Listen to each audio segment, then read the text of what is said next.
এতিয়া পিছে কেনেকুৱা ৰাইজসকল ভাল পাইছেনে? দেহাটো হাত পৰিছেনে বাৰু এতিয়া? মই কিন্তু ভাল পাইছোঁ দেই। এতিয়া ভিতৰতে সোমাই আছোঁ, বতাহ ইমানেই দিছে মানে বাহিৰত। বহি আছিলোঁ চোতালতে মানে বাৰান্দাতে, তাৰপিছত ডাঙৰ বতাহ বৰষুণ আহিলে নহয় ভিতৰলৈ পলাবলগীয়া হৈছে। সকলোৱে বহুত কষ্ট পাই আছিলে, আজি অকণমান শান্তি পাব দেই সকলোৱে। কেইবাদিনৰো অন্তত বন্ধু বান্ধৱীসকল এয়া চাওক, আজি এয়া সন্ধ্যা লগা, আজি 15-20 দিন ধাৰাসাৰ প্ৰখৰ ৰ'দ দিয়াৰ পাছত এতিয়া বৰষুণ দিছে, পূৰা বৰষুণ দিছে। সন্ধ্যা লগা গাজনি বিজুলী বতাহ, বেলেগ ঠাইত বোলা আগতীয়াকৈ দিলে, কিন্তু আমাৰ এতিয়া পূৰা বিজুলী বতাহ দি আছে আৰু বৰষুণ এনেকুৱাই এচাকনি মাৰিছে নহয়। এইখিনি আমাৰ পানীয়ে আনি এনেকৈ মাৰি ঘৰৰ এইবোৰ দেখিছেনে, গোটেই বাৰান্দাখনৰ ৱাল যেন নালাগে, ওপৰৰ ৱালেদি পানী বৈ আহিছে চাওক, এনেকুৱাই মানে এচাকনি মাৰিছে। আৰু এয়া দেখিছেনে, বতাহত দৰ্জা মানে চকীত দি থৈছে, চকীত ঠেলি আনি মানে হেৰি কৰি পেলাইছেগৈ, দৰ্জা মাৰি দিছেগৈ, এনেকুৱা জোৰছে বতাহ আহিছে।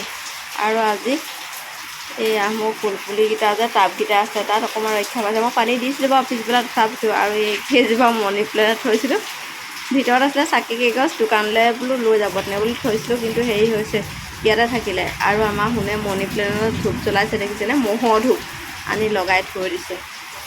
আৰু এনেকুৱা পৰিৱেশতে ভিডিঅ' এটা কৰিছোঁ, কাৰণ ইমান উৎকট গৰম নহয়, গোটেই মানে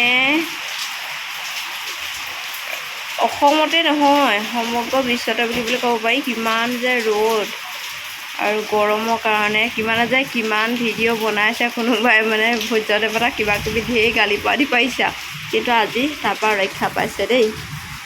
আজি মানে দেহাটো এতিয়াহে হাত পৰিছে, চাগে ভাল লাগি গৈছে, গাটো মানে চেঁচা লাগিছে। নহ'লে যিখন পুৰণি এই আহিন মাহত ঠাণ্ডা আহে, এতিয়ালৈকে ঠাণ্ডা নাই। যিখন গৰম হৈছিলে, আহিন যেন লগাই নাই, যেন একেবাৰে শাওনতহে আছে, তেনেকুৱা গৰম হৈ আছিলে। 39, 40, 41, আজি 41 ডিগ্ৰী মাৰি আছিলে, গম পানে শুনটি? আজি 41 ডিগ্ৰী। আমাৰ শুনটিহঁতে গৰমৰ কাৰণে টিউশ্যনৰ পৰা আহি দেখিছে কেনেকৈ আছিলে, কিন্তু মানে এতিয়া ভাল লাগিছে, সেইটো কাৰণে আমি আগফালে বহি আছোঁ। আৰু বৰষুণ এনেকুৱাই এচাকনি মাৰিলে, আমি মানে পাত আৰু পানী দেখিছে এয়া, মই যিখিনি চফা কৰিম, তথাপিতো আৰু বৰষুণ যাক যে দিলে, মানুহবোৰক যে অকণমান গাটো হাত পেলাই শান্তি দিছে যে, সেইখিনিতে মানে ৰক্ষা। আৰু আমাৰ দোকান এয়া, আমাৰ এখেতক কৈছোঁ আগতীয়াকৈ বোলো পৰ্দাকেইখন আঁতৰাই দিয়ক, কিমান যে বৰষুণ দিছে, বতাহ মাৰিছিলে নহয়, পৰ্দাখিনি বোলো আঁতৰাই দিয়ক।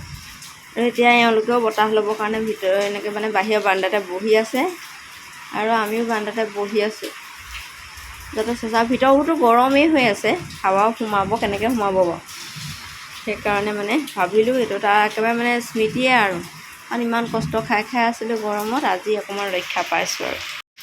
আৰু বাহিৰত যিহেতু আছোঁ, মুখখন কিবা কিবি লাগিছে ন, তথাপিতো মানে জনাইছোঁ। আৰু আপোনালোকৰ ফালে বাৰু বৰষুণ দিছেনে? আমাৰ ফালে দিলে আজি, সেইকাৰণে অকণমান ভাল পাইছোঁ। কিছুমান জেগাত কালিও দিছিলে বোলে পায় অকণমান বতাহ, কিন্তু আমি মানে একো পোৱা নাছিলোঁ যে, সেইকাৰণে একো গম পোৱা নাছিলোঁ। আজি ভাল পালত মানে ভিডিঅ' মানে বতাহ বৰষুণ যেতিয়া আহিছে মানে ভাল পাইছোঁ, কিন্তু গাজনি বিজুলী বতাহ চব একেলগতে আহিছে। কিছুমান জেগাত ধুমুহা আহি পিনি হেনো গছ গছনি ভাঙি পেলাইছে, সেইটোৱে খালি ভয় লাগিছে। এতিয়া বেছিকৈ বিজুলী মাৰি থকাৰ কাৰণে মানে দৰ্জাখনৰ ওচৰতে এনেকৈ ৰখি আছোঁ, দেখিছে এনেকৈ ভয় লাগে, তাৰমানে দৰকাৰ হ'লে ভিতৰফালে যামেই।